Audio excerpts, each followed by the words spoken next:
আলুগুলো না আমার আঙ্গাটা হোকতে থাকো। Hello viewers, welcome back to my channel. তো সবাইকে তো আমি চলে এসেছি আজকে আবার নতুন একটা রান্না নিয়ে। তো তোমাদের সাথে আজকে সেই রান্নাটা শেয়ার করব। তো প্রথমে দেখাই তোমাদেরকে যে আমি কি রান্না করছি আজকে। তো এই যে দেখো, এইটা রান্না করব আজকে আমি। তো এটা হলো, না না তোমরা ভুল ভাবছো, এটা লাউর ডুগা না, এটা হলো কুয়াশের ডুগা। তো মানে অ্যাভেলেবেল কুয়াশের ডুগা, তো আজকে সেটাই রান্না করব।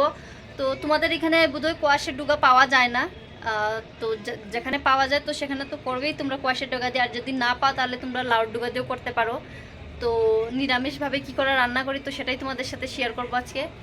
তো চলো ভিডিওটাকে স্টার্ট করি।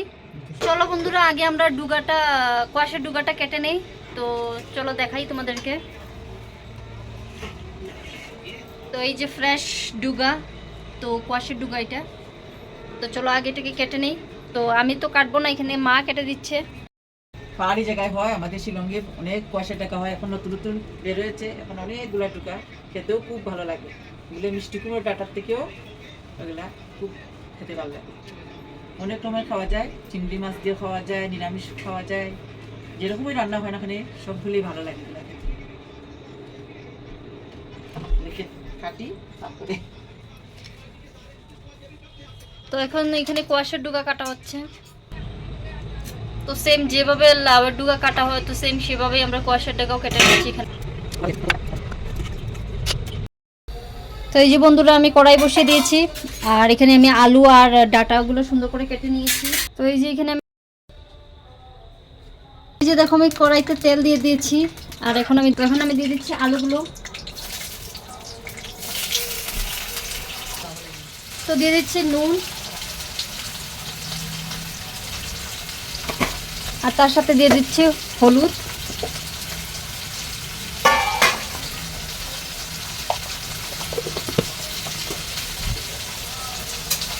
এই যে ভালো করে আমি ফ্রাই করে নিচ্ছি, অল্প লালচে করে।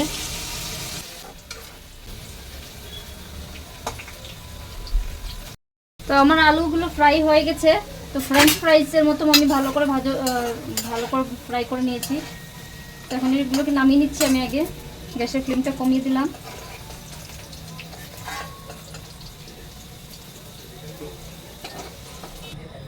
তো এই যে আমি আলুগুলোকে ভালো করে ফ্রাই করে নিয়েছি লালচে করে, আর এখন আমি এটাকে নামিয়ে নিয়েছি।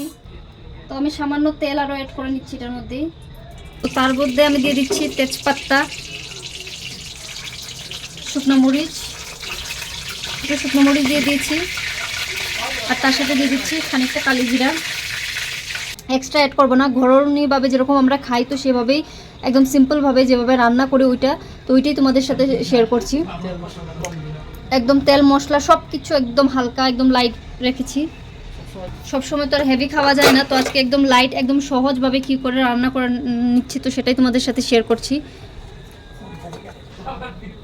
তো এখন আমি এই যে এটা ছেড়ে দেবো, যে ডুগাটা আমি কেটে রেখেছিলাম ধুয়ে পরিষ্কার করে ভালো করে। তো দেখো, তো এটা এখন আমি ছেড়ে দিচ্ছি এটার মধ্যে, কড়াইয়ের মধ্যে।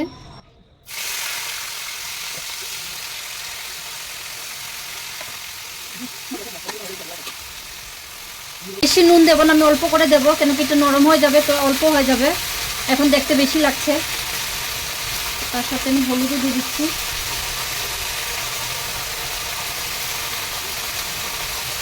ফাটাবো না, এখন আমি ঢাকনা দিয়ে রেখে দিচ্ছি। তো এটা অল্প পরে এমনি নরম হয়ে যাবে, নরম হয়ে গেলে পরে নিচে চলে যাবে। তো গ্যাসের ফ্লেমটা আমি কমিয়ে দিলাম, আর খানিকটা সময় আমি এরকম ঢাকনা দিয়ে রাখবো। তো এটা একটু নরম হয়ে যাওয়ার পরে আমি ভালো করে এটাকে মিক্স করে দেবো। তো এত সময় এটাকে এরকমই রাখবো। আমি আলুগুলো যেহেতু আলু ফ্রেঞ্চ ফ্রাইজের মতন ফ্রাই করেছি, তো আমি আর লুকটা সামলাতে পারলাম না, আমি অল্প খেয়ে নিচ্ছি। কতক্ষণ আমার আন্দাটা হোকতে থাকো। তো আমার আন্দাজটা যতক্ষণ হোক, তোমরা চোখ দুটো এরকম রাখবে। একটু মিস করবে, পুরো সব ঘেটে যাবে।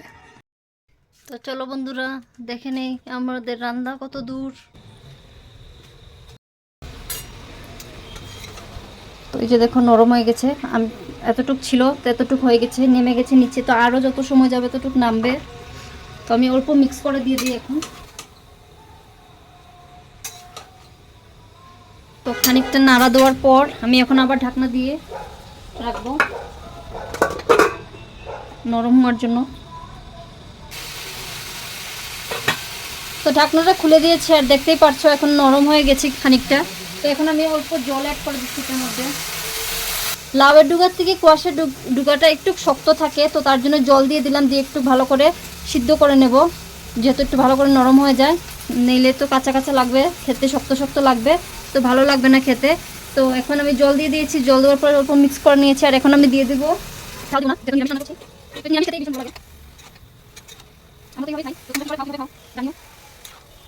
আর এটা তো আমার খেতে খুবই ভালো লাগে, আর এটা আমার একদম প্রিয় একটা ডিশ। তো এটা হয়ে গেলে আমার আর কিছু লাগে না, আমার তো খুব ভালো লাগে। তোমাদের কার কার ভালো লাগে নিশ্চয়ই কমেন্ট করে জানিও। তো এখন আমি ছেড়ে দেব। তো এখন আমি আলুটা ছেড়ে দিচ্ছি।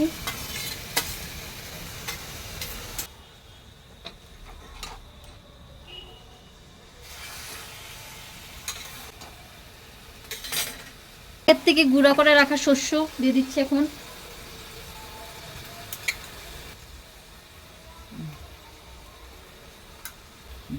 শস্যটা ভালো করে মিক্স করে নিচ্ছি। 7টা চেরা কাঁচা লঙ্কা দিয়ে দিয়েছি। তোমরা যে যেমন ঝাল খাও তো তেমন ঝাল অ্যাড করো, ঝাল কমই খাই তাও এতটা দিয়েছি। তার মধ্যে তো এতটা ঝাল ভালো লাগে না, তো যাই হোক। তো এখন আমি অ্যাড করে নিচ্ছি খানিকটা দুধ। তোমরা স্কিপও করতে পারো এটা, তো তোমরা যদি চাও দুধ ছাড়াও করতে পারো।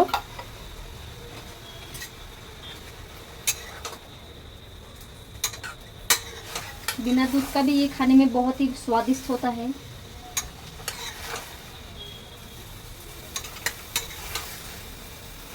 কার কার কোয়াশের ডুগা ফেভারিট কমেন্ট করে জানিও। তো আবার আমি ঢাকনা দিয়ে দিলাম। তো রান্না মোটামুটি কমপ্লিটই। তো বাকি ফাইনাল টুইস্ট। তো আমার ডাটাটা একটু সিদ্ধ হতে লাগবে, তো তার জন্য আমি আরো খানিকটা জল অ্যাড করে নিচ্ছি, ভালো করে সিদ্ধ হয় নাই। তার সাথে নুন দিয়ে দিচ্ছি, যেহেতু আমি জল দিয়েছি খানিকটা। তো এই যে দেখো বন্ধুরা, আমি এতটুকু জল অ্যাড করে নিয়েছি। তো তোমরাও ভালো করে দেখে নেবে আগে সিদ্ধ হয়েছে কিনা। যদি মনে করো সিদ্ধ হয়নি ভালো করে, তাহলে আরো খানিকটা জল অ্যাড করে নেবে। তো আমি যতটুকু জল দিয়েছি এতটুকু জল কিন্তু থাকবে না, এটা ভালো করে আমি শুকিয়ে নেব। তো এটা একদমই শুকনা শুকনো হবে, তো দেখতেই পারবে তোমরা লাস্টের দিকে। তো এতটুকু জল দিয়ে দিয়েছি আমি, এটা ভালো করে সিদ্ধ হোক। দেখো বন্ধুরা, আমার জলটাও শুকিয়ে গেছে। তো এইভাবে এতটুকু আমি শুকনা শুকনা। এই যে দেখো, আলুটাও আমার ভালো করে সিদ্ধ হয়ে গেছে, আর ডাটাটাও ভালো করে সিদ্ধ হয়ে গেছে।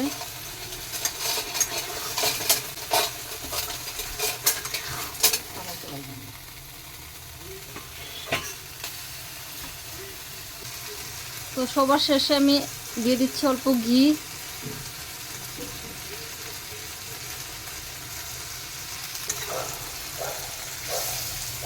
তো এই যে এরকম ঝুল ঝুল রাখবো অল্প অল্প।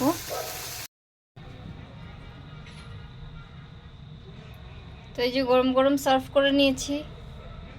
তো কালারটা দেখো কত সুন্দর লাগছে দেখ। রান্না করা কমপ্লিট আর সার্ভ করা তোমাদেরকে দেখালাম।